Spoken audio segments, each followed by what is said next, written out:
سب انسانوں کے لیے، انسانیت کے لیے ہے، مذہب کی بات نہیں۔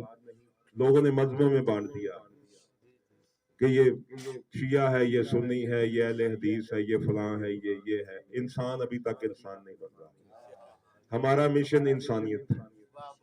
لیکن سکھ، عیسائی، ہندو نہ مسلمان ہونا سب سے مشکل ہے انسان کے لیے۔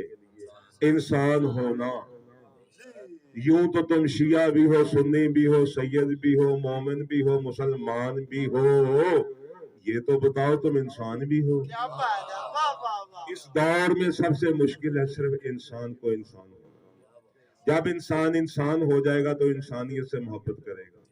خالق نے یہ کائنات ہی محبت کے لیے بنائی ہے۔ خالق نے کائنات بیسمنٹ ہے یہ محبت پر کرنی کس سے ہے؟ دیواروں سے۔ یہ بھی بتایا الا المودۃ فی القربى، محبت کن سے کرنی؟ جن کے لیے میں نے 9 لاکھ کو بنایا، کائنات کو بنایا۔ مل کے